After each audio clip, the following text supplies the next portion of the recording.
word uninvestable burned on the laptop screen like an accusation. Nicolás Maduro read it once. Twice. Then something happened that his attorney Barry Pollock had never witnessed in 8 weeks of MDC Brooklyn meetings. The 62-year-old former Venezuelan president started laughing. Not a chuckle, not a bitter exhale. A real, deep belly laugh that echoed off the gray concrete walls of the attorney conference room. "What's so funny?" Pollock asked, genuinely confused. Maduro stabbed his thick finger at the Bloomberg headline, his distinctive, thick, dark gray mustache twitching with each laugh. All of this. ExxonMobil's CEO just called my country uninvestable. Do you understand what that means? It was January 17th, 2026. 2 weeks since American Special Forces had dragged him from Miraflores Palace. 2 weeks since his wife Celia had been shot. 2 weeks since President Trump declared Venezuela liberated and promised American oil companies the investment opportunity of the century. And now those same oil companies were saying no. Pollock turned the laptop back toward himself, scrolling through the article published just hours earlier. His expression shifted from confusion to something like grim satisfaction. This is actually explosive. "Read it to me," Maduro demanded, leaning forward in his wrinkled khaki federal prison uniform. His round face showed deep stress lines that had multiplied with each day of captivity. His short, gray-black hair remained unkempt, and his dark brown eyes carried the perpetual exhaustion of sleeping on a 2-inch mattress. But right now, those eyes blazed with vindication. "Read me every word." Pollock began. Oil executives cool to Trump's Venezuela rebuild plan.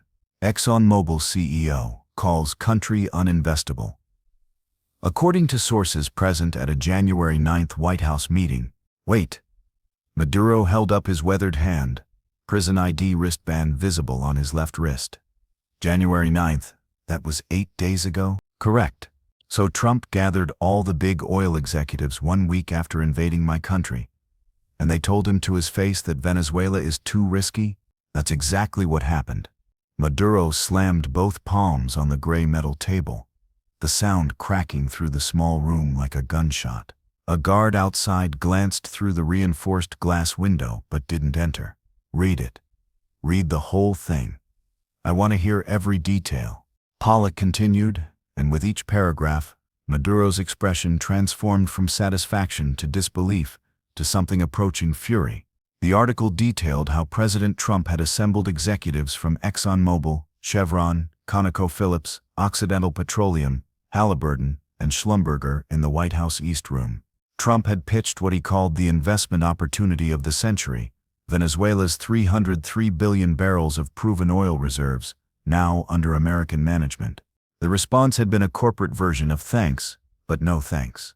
Darren Woods of ExxonMobil had reportedly told Trump directly, "Mr. President, Venezuela nationalized our assets in 2007. We spent years in arbitration. Even with a supposedly friendly government, the risk is unacceptable." Mike Wirth of Chevron had been diplomatic but firm. Significant new capital deployment would require legal frameworks and political stability that don't currently exist. Jeff Miller of Halliburton raised security concerns. "Our personnel would be kidnapping targets. Insurance costs alone make most projects economically unfeasible." "Stop," Maduro interrupted, standing abruptly. His chair scraped against concrete with a metallic shriek. "Go back. Read that Halliburton quote again." Pollock did. "So they're worried about security." Maduro's voice dripped with irony as he began pacing the small conference room, his khaki prison uniform rustling with each agitated step. "Trump invades a country to restore order, and American companies are afraid their workers will be kidnapped. That's beautiful. That's poetry. There's more." According to Bloomberg sources, Trump walked out of the meeting claiming tremendous interest and major commitments coming soon. But 5 executives who attended or were briefed told Bloomberg that not a single company committed to the multi-billion-dollar investments Trump was seeking. Maduro stopped pacing mid-stride. His medium dark brown skin looked flushed with adrenaline, his Venezuelan facial features with their broad nose and full lips set in an expression of pure disbelief. So let me understand this correctly. His weathered hands with thick fingers gripped the back of his chair. Trump launches a military operation, kills 83 people, violates international law, kidnaps me, and shoots my wife. Installs Delcy Rodriguez as his puppet, all supposedly to unlock Venezuela's oil wealth for American companies. That's the official narrative. Yes, and now Maduro's voice rose. Those same companies are saying no thank you, too risky, we'll pass. In diplomatic corporate language, but essentially yes. Maduro picked up the plastic cup of lukewarm coffee and hurled it against the wall. The sound was sharp, final. Brown liquid dripped down the concrete as the cup clattered to the floor. The guard outside tensed, hand moving toward his radio, but Pollock raised a calming hand through the window. What was Trump's projected investment? Maduro demanded. How much did he promise the American people? Pollock consulted his notes carefully. According to the reporting, $30 billion in new investment within the first year, and the actual commitments, zero. Maduro tasted the word like poison. Say it again. $0 billion, Nicolás. Not a single cent committed.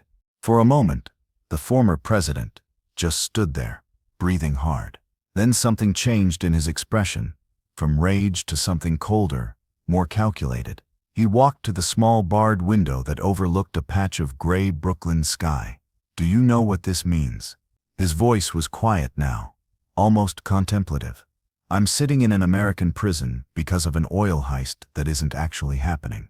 That's one interpretation. It's the only interpretation. Maduro turned back, his dark brown eyes intense. They invaded a sovereign nation, and they can't even get their own corporations to profit from it. This isn't imperialism. This is farce dressed up as foreign policy.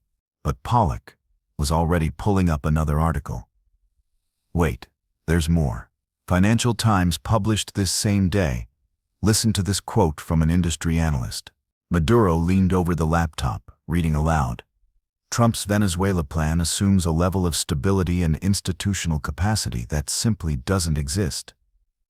You can't just invade a country, declare victory, and expect international corporations to invest billions based on presidential assurances. He looked up. That's from a capitalist analyst? From the Financial Times? Yes. They're saying what I've been saying for 20 years. You can't just steal a country and expect it to generate profit. There's a reason colonialism required infrastructure, administration, local cooperation. Maduro's voice gained momentum. But Trump doesn't understand that. He thinks everything is a real estate deal. Sign a paper, declare victory, cash checks. There's also reporting on Trump's reaction. Pollock found the relevant section.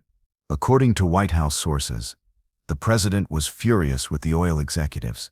He apparently yelled at advisors that they needed to make these companies invest and couldn't understand why presidential pressure wasn't sufficient. Maduro actually smiled at that. He thought he could order ExxonMobil to invest billions like he's ordering military strikes.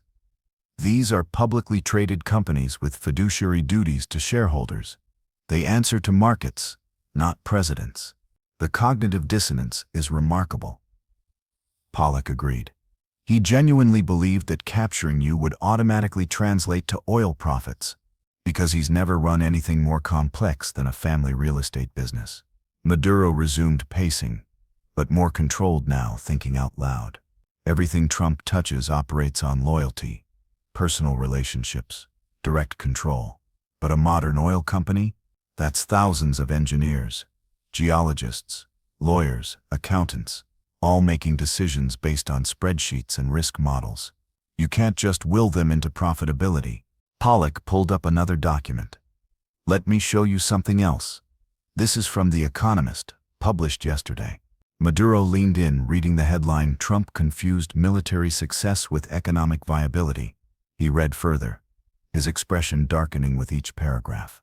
The piece argued that capturing Maduro had been the easy part, overwhelming force against a dictator whose own security apparatus had partially abandoned him. But building a functioning economy in Venezuela would require not just American oversight, but Venezuelan cooperation, international legitimacy, massive capital investment, and years of sustained effort. None of those elements existed.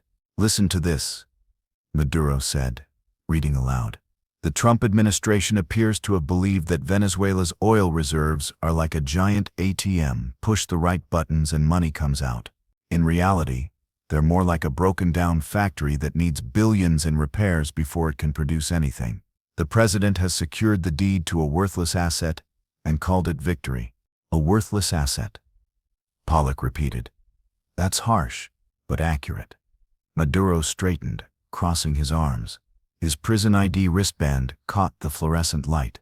"Without investment, without infrastructure, without stability, those 303 billion barrels of oil reserves are just numbers on paper. They don't generate revenue. They don't create wealth. They're theoretical resources that can't be accessed." He paused, a new thought occurring to him. "Do you know what the real irony is? If Trump had left me in power and offered economic cooperation instead of invasion, he probably could have gotten better access to Venezuelan oil than he has now. You would have worked with him? I would have negotiated.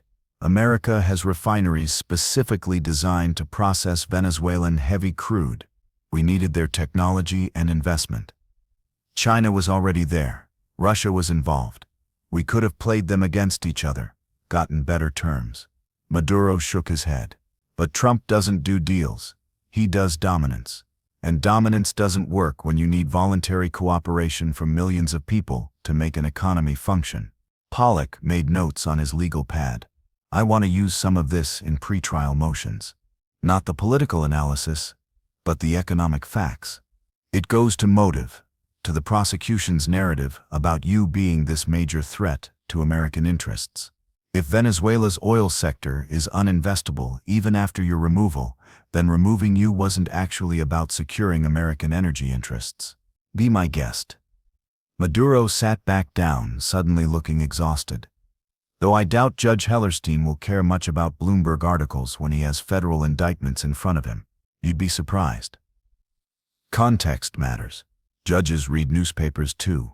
And if the invasion is increasingly being seen as a policy disaster, that changes how people view everything related to it, including your prosecution." Maduro stared at the laptop screen, at the word uninvestable that had started this entire conversation. "Can you pull up the White House meeting details again? I want to understand exactly how this went down." Pollock navigated to a Wall Street Journal deep dive on the January 9th meeting. The piece included minute-by-minute reconstruction based on interviews with participants. According to the reporting, Trump had entered the East Room at 2 p.m. sharp, surrounded by his energy team. Secretary of Energy Chris Wright had given a PowerPoint presentation highlighting Venezuela's reserves, existing infrastructure, and projected revenue models. The presentation had been optimistic, almost absurdly so. Then Trump had taken over, as he always did. "Gentlemen, you're looking at the biggest opportunity in American energy history. We've secured Venezuela. We've got a friendly government in place. All we need is American know-how and American capital to unlock trillions with a T in value." The executives had listened politely. Then Darren Woods of ExxonMobil had raised his hand. "Mr. President, with respect, ExxonMobil has a history in Venezuela that makes us extremely cautious." Trump had waved this off. That was under Maduro. Maduro's gone. We've got Delcy Rodriguez running things now, and she's very cooperative. "Mr. President," Woods had continued carefully, "in 2007, Venezuela nationalized $12 billion in our assets. We spent a decade in international arbitration. Even if the current government is cooperative, there's no guarantee the next government will be. And given the current instability—" "There is no instability," Trump had interrupted. "We control the situation completely." Mike Wirth of Chevron had spoken up then. "Mr. President, Chevron still has operations in Venezuela. We value that relationship. But our board would need significant legal guarantees before committing new capital. Guarantees about contract stability, about political conditions, about security. I'm giving you those guarantees," Trump had said. his voice rising. "I'm the President of the United States. What better guarantee do you need?"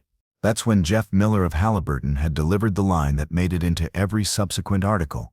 "Mr. President, with all due respect, you're a guarantee that lasts 4 years maximum. These projects require 20-year commitments. We need institutional guarantees, legal frameworks that transcend any single administration." According to the Wall Street Journal's sources, Trump had gone silent for a moment. Then he'd turned to his advisors and said something that wasn't meant for public consumption but had leaked anyway.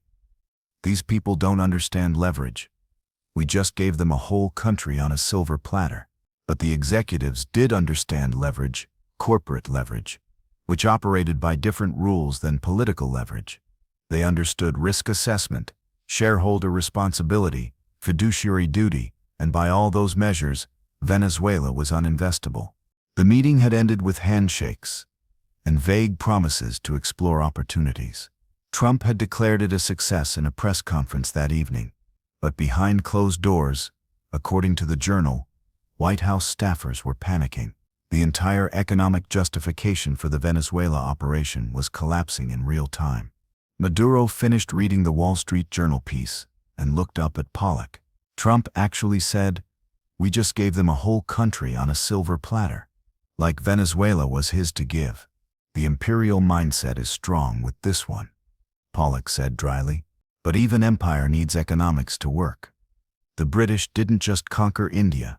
They built railways, established courts, created administrative systems. It was exploitation, yes, but organized exploitation with infrastructure. Trump thinks you can skip all that and just start collecting checks." Maduro pulled up another article, this one from Reuters, focusing on the international complications. China and Russia were protesting the American takeover of oil assets. European allies were expressing concern about precedent. International law experts were arguing that any oil contracts signed under the current arrangement would be legally dubious, subject to challenge by future Venezuelan governments. "Here's what I keep coming back to," Maduro said. "Even if companies wanted to invest, they couldn't move quickly. Rebuilding Venezuela's oil infrastructure would take 5 to 10 years minimum. Billions in upfront capital, thousands of foreign workers, an entire logistics chain that doesn't currently exist. This isn't like flipping a switch, which means Trump's promise that Venezuelan oil would start flowing to America immediately was always fantasy. Of course it was fantasy." Maduro's distinctive thick dark gray mustache twitched with disgust. "But I don't think he knew that.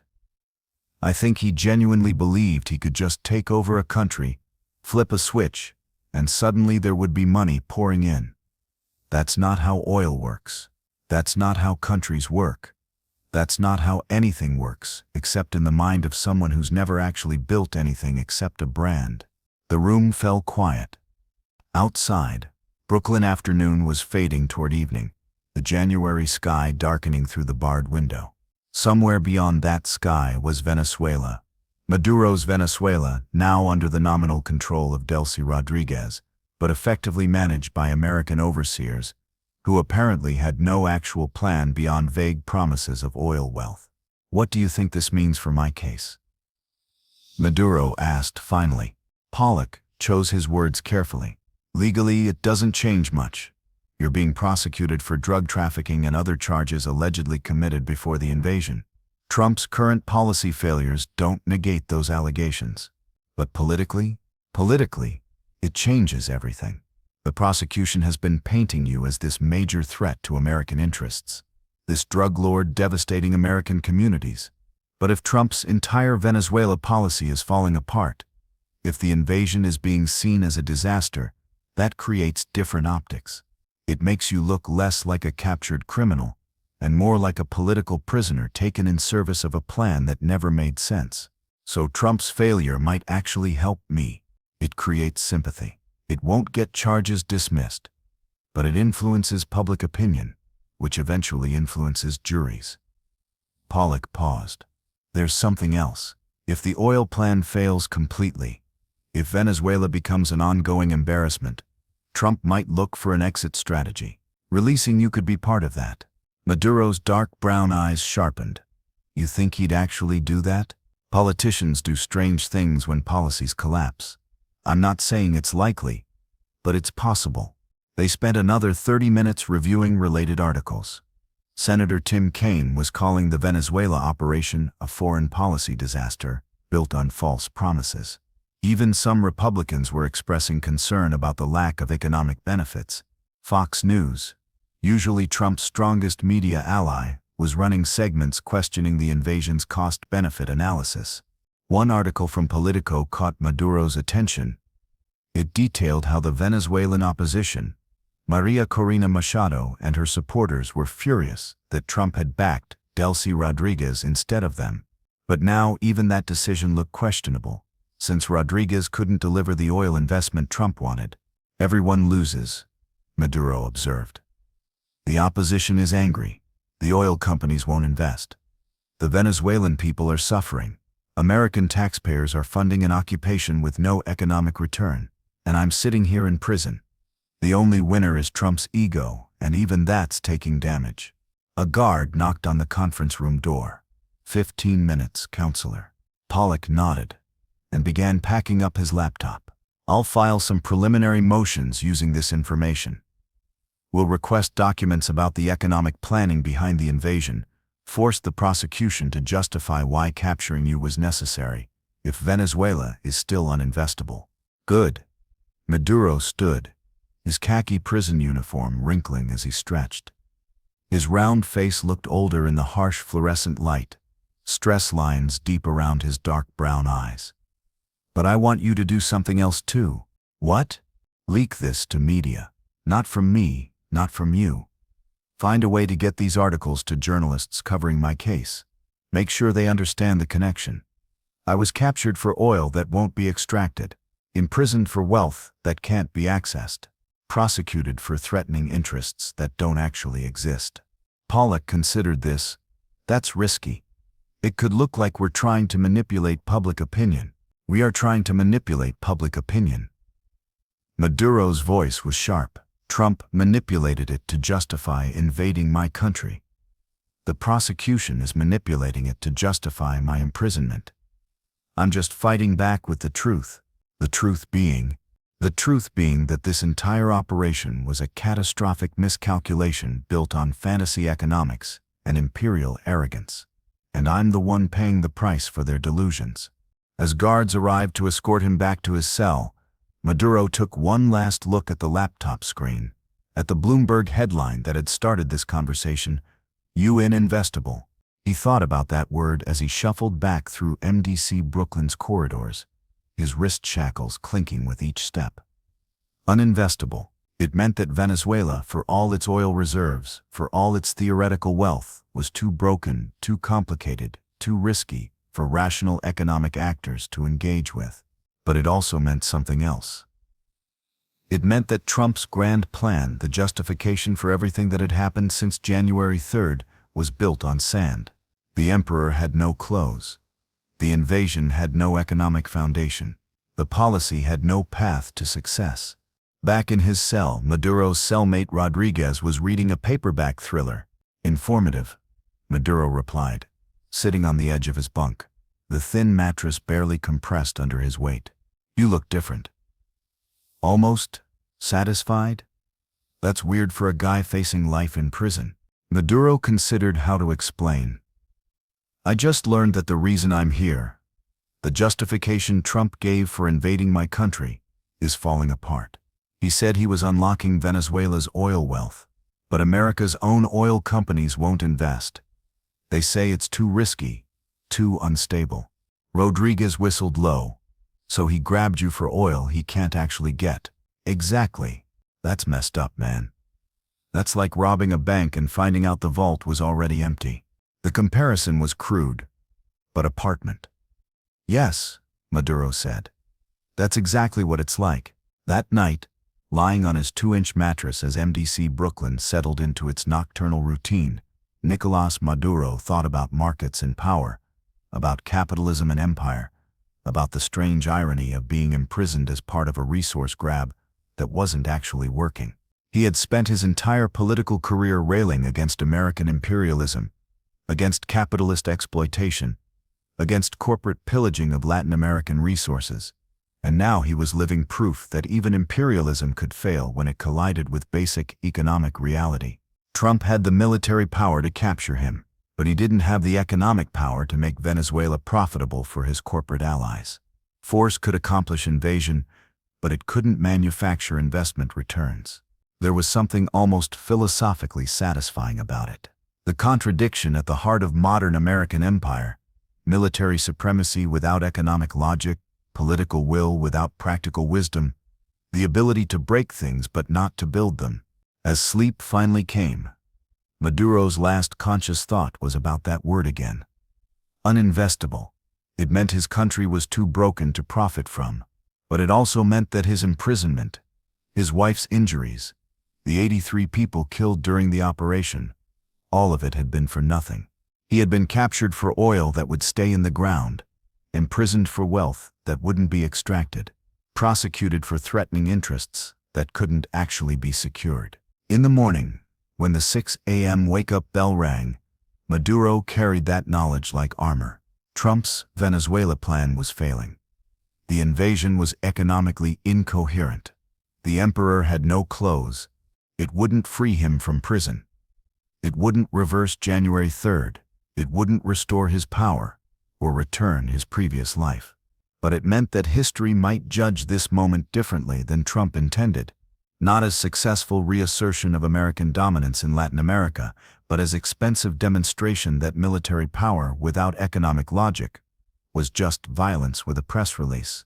And somehow, in the cold, fluorescent reality of MDC Brooklyn, that thought provided grim but genuine comfort to a former president who had nothing left but the long view of history.